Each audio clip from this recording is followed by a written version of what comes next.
dari kelas 2 SD saya suka sama matematika ya. Kamu itu dulu waktu SD murid yang seperti apa? Boleh diceritain nggak? 45 kuadrat 2025. cepet banget. Yang ini belum saya coret ya. 421 kuadrat. Kan ada rumus kalau misalnya untuk A kuadrat min B kuadrat itu kan A plus B kali A min B. Ya. Nah di sini 421 kan dia paling mendekati ke 400.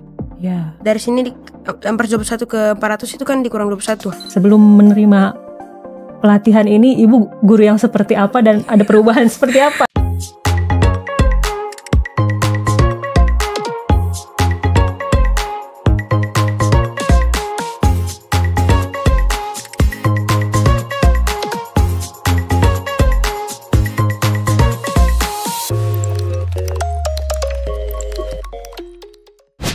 Profesor Yohanes Surya juga aktif memberikan pengajaran kepada guru-guru dan murid-murid di seluruh Indonesia, khususnya di pedalaman Papua. Metode gasing temuannya telah membantu jutaan anak-anak Indonesia untuk menguasai keterampilan berhitung lebih cepat. Ia juga berhasil menyulap anak-anak biasa menjadi anak-anak cerdas istimewa dan bakat istimewa. Nah, sahabat istimewa, tadi Profesor Yohanes Surya udah spill sedikit tentang metode gasing. Kita akan bahas lebih dalam tentang apa itu metode gasing bersama dua tamu istimewa lainnya, yaitu Ibu bisa perkenalkan nama Ibu? Perkenalkan, nama saya Ibu Oce Vina Dimor. Saya guru kelas, saat ini saya aktif mengajar di SD Negeri 1 Abipura, tepatnya di Kota Jayapura. Oh, begitu. Dan ada tamu selanjutnya, yaitu bisa perkenalkan Dek dirinya? Perkenalkan Kak, nama saya Jose Auguston Dorto. Saya berasal dari Jayapura, tepatnya di sekolah SMP Kristen Kalamkur Jayapura. Kelas 1 SMP. Kelas 1 SMP atau kelas 7 ya? Ya. Oke. Nah, Ibu Oce ini adalah guru yang menerima pelatihan gasing ya Ibu ya? Ya, benar sekali. Dan Jose ini menerima pelatihan juga? Ya. Oh ya.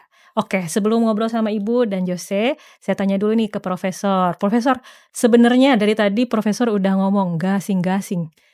Mungkin banyak yang belum tahu. Boleh ceritakan, Profesor, metode gasing itu metode seperti apa? Iya.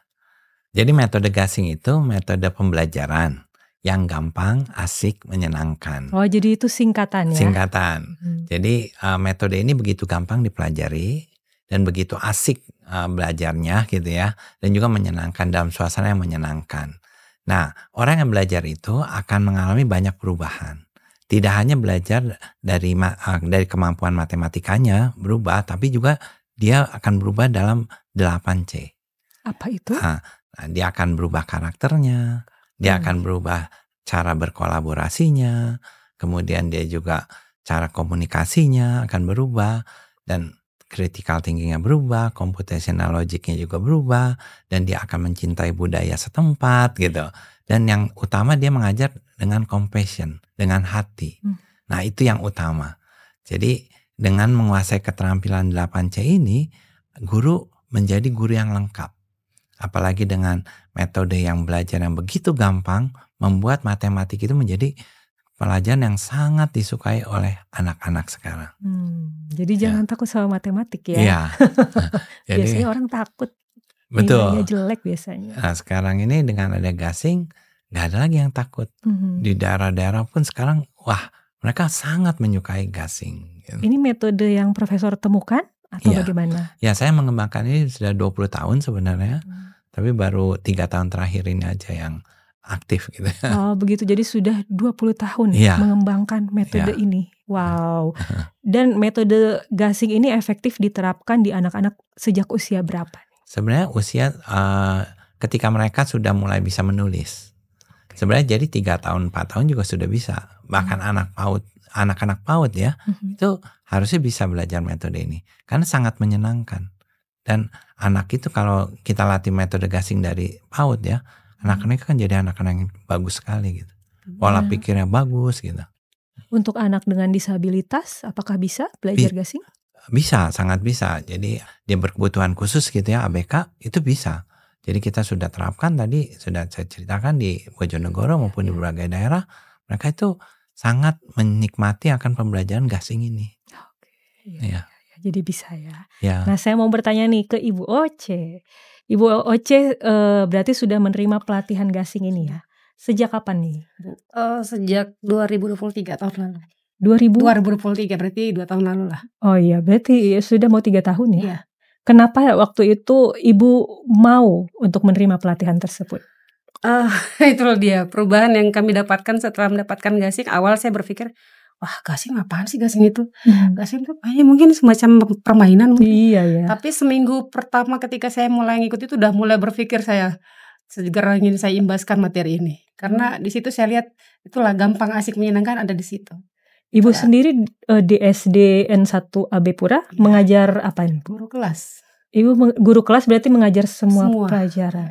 Wow. Tapi di gasing ini fokusnya di matematik. Iya, matematika. Tidak matematika juga sih, literasi. Oh, literasi juga ada. Literasi juga ada.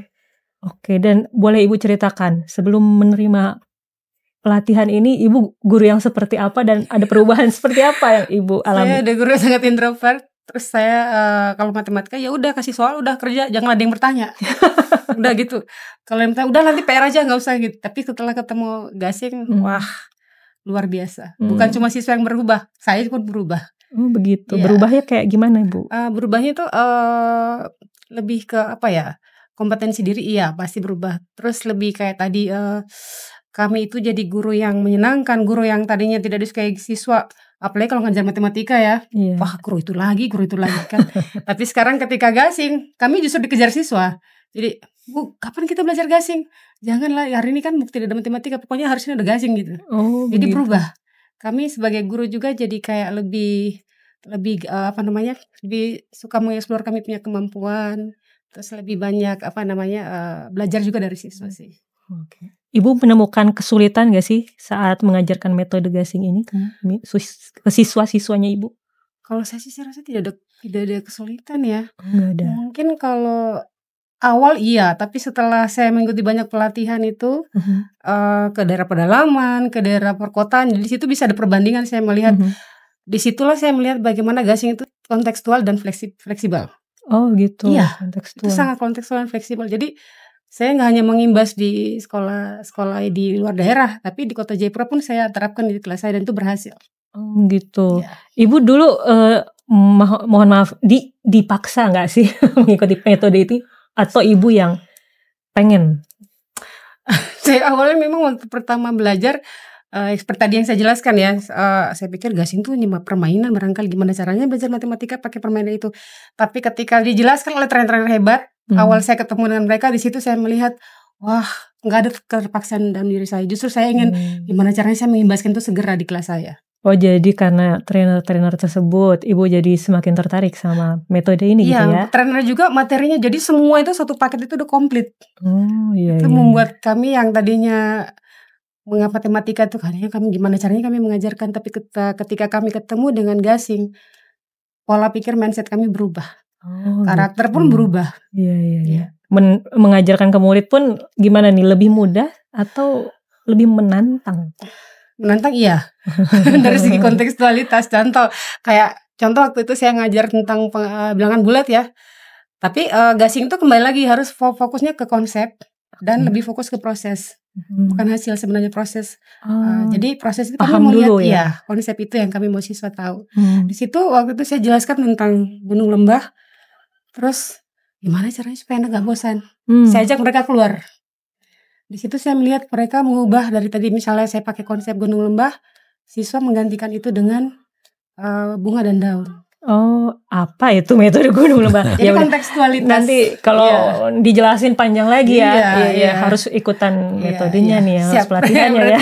Harus ikut. Harus coba sendiri ya. Siap. Jadi para murid justru menemukan cara sendiri juga ya. Mereka dengan sendirinya menemukan dan mereka memahami. Tanpa kami hanya sebagai memberikan fasilitas ke mereka boleh berpikir kritis. Kira-kira saya mau pakai apa nih? Yang penting tidak keluar dari konsep dan satu proses yang kami lihat. Jadi bukan menghafal rumus ya? Iya, benar sekali. Tapi paham ya, Prof ya? Iya. Terima kasih Bu. Kali ini saya mau tanya sama adik kita nih, adik Jose. Adik Jose tadi sudah kelas 7 ya. Apa yang bikin adik mau mengikuti pelatihan ini?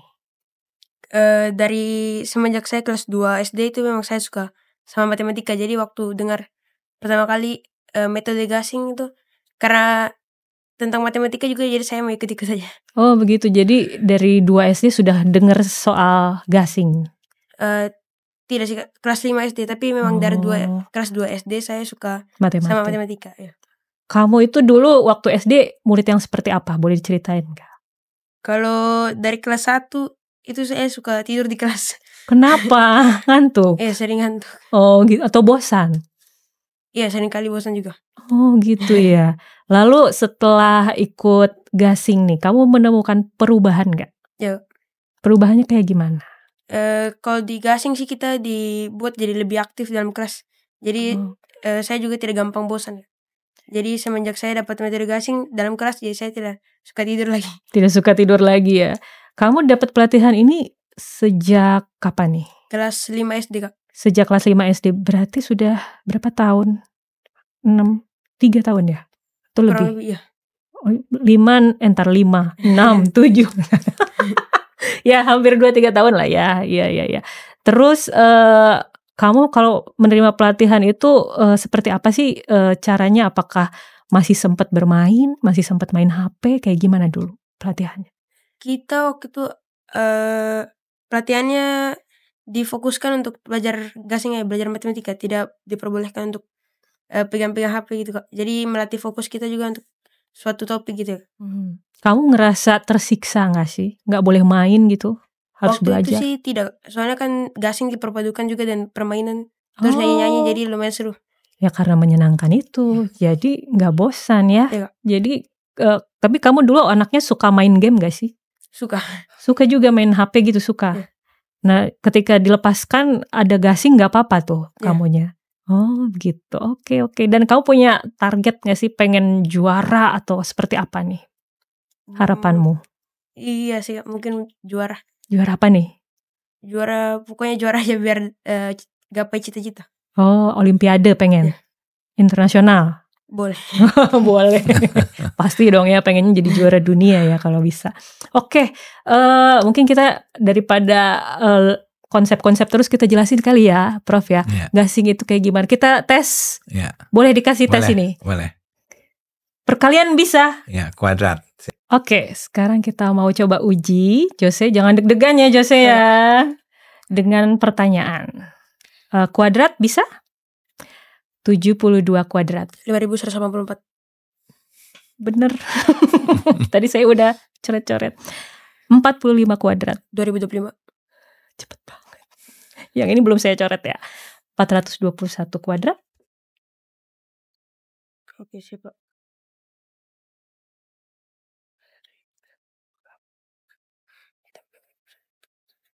177 241.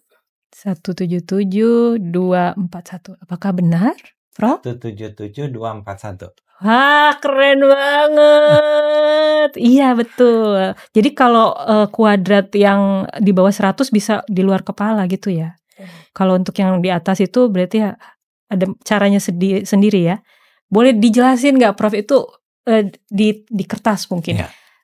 Contoh sederhana dari metode gasing itu seperti apa? Nah, coba Yose cara menjelaskan tadi perkalian 421 kali 421 gimana? Coba di kertas kosong mungkin ya? Silakan dijelaskan gimana 421 kuadrat. Kuadrat? Iya. Kan ada rumus kalau misalnya untuk A kuadrat min B kuadrat itu kan A plus B kali A min B. Ya. Nah di sini 421 kan dia paling mendekati ke 400. Ya. Dari sini 421 ke 400 itu kan dikurang 21. Betul. Maka di sini kalau misalnya kita pakai A plus B kali A min B, kita harus tambahkan 21. Karena kan A plus B, terus yang A kurang B kan sudah dapat 21. Hasilnya adalah 421 tambah 21 dikali 421 dikurang 21. Ini hasilnya nanti 442 terus 400. Tapi karena tadi kita kurangi 21, maka di sini kita harus tambahkan lagi dengan 21 dikuratkan. 441. Maka tadi dapatnya 177 241. Kita pakai metode pendekatan. Itu diajar oleh Profesor Yohanes. Benar itu, Prof. Ya. Harus diyakinkan dulu. Luar biasa. Boleh kita kasih tepuk tangan buat Jose. Keren, masih 7 SMP. masih 13 tahun ya Jose ya, tapi udah bisa seperti itu. Keren banget. Wah, kalau zaman dulu One Easy nih saya kayak begini masih yang 421 kali 421 1 kali 1 kali 2 ya zaman baheula gitu ya Prof. Tapi bener gak sih saya cara penghitungan seperti ini masih itu bisa? Itu juga boleh tapi lama. Itu dia lama ya. Oke, terima kasih udah share caranya tadi ya Jose ya. Nah, buat Prof Yohanes sendiri, apa nih harapan Prof terhadap pendidikan di Indonesia, khususnya pendidikan bagi anak-anak di daerah 3T? Ya, saya lihat ada harapan besar sih. Jadi dengan metode gasing ini, tadinya mungkin orang pikir sulit mengajar anak-anak daerah tertinggal gitu, daerah-daerah 3T gitu ya. Tapi dengan adanya metode gasing, itu pikiran-pikiran negatif itu sudah tidak ada lagi. Jadi yang ada sekarang ternyata bisa nih gitu, bahwa anak-anak daerah 3T, daerah pedalaman itu bisa sepintar anak-anak di Indonesia Barat ataupun di Jawa gitu. Dan ini bisa ditunjukkan contoh ya seperti Yose ini juga kan. Yose ini kalau kemampuannya nggak kalah sama anak-anak Jakarta gitu. Jadi saya lihat bahwa ada harapan untuk anak-anak daerah untuk menjadi hebat. Dan ini suatu yang luar biasa sekali. Ya, semoga bisa merata ya pendidikan dan sama kerennya semua daerah gitu ya. Dari barat sampai ke timur semuanya bisa pintar semua anak Indonesia ya. Nah, kalau itu terjadi pemerataan pendidikan dari Aceh sampai Papua, Indonesia menjadi negara yang luar biasa hebat. Amin. Semoga itu bisa terjadi. Amin. Baik, terima kasih banyak Prof, udah hampir sejam atau udah lebih ya. Udah lama kita ngobrol. Makasih banyak buat semua insight-nya yang keren-keren. Terima kasih Jose, terima kasih Bu Oce. Salam buat teman-teman di Jayapura kamu ya, dan di Abepura ya Bu ya. Nah sahabat istimewa, itu tadi ngobrol-ngobrol kita bersama Profesor Yohanes Surya dan juga Jose dan Ibu Oce. Dari podcast kita hari ini kita belajar dari Prof Yo bahwa tidak ada anak yang bodoh. Semua anak adalah anak yang cerdas. Orang tua dan guru berperan penting untuk memaksimalkan potensi setiap anak. Terima kasih Prof, semoga sukses ke depannya, begitu pula untuk Jose dan Ibu Oce. Dan sahabat istimewa, jangan lupa untuk terus saksikan podcast kita istimewa episode lainnya. Jangan lupa juga untuk subscribe kanal YouTube Direktorat PKPLK, like, komen, dan share video ini. Juga tulis di kolom komentar sahabat istimewa mana lagi yang harus kita ajak ngobrol di podcast selanjutnya. Terima kasih dan sampai jumpa di episode selanjutnya. Berikan senyummu untuk satu langkah. 1000 makna. Dunia adalah panggung kita berkreasi. Podcast kita istimewa.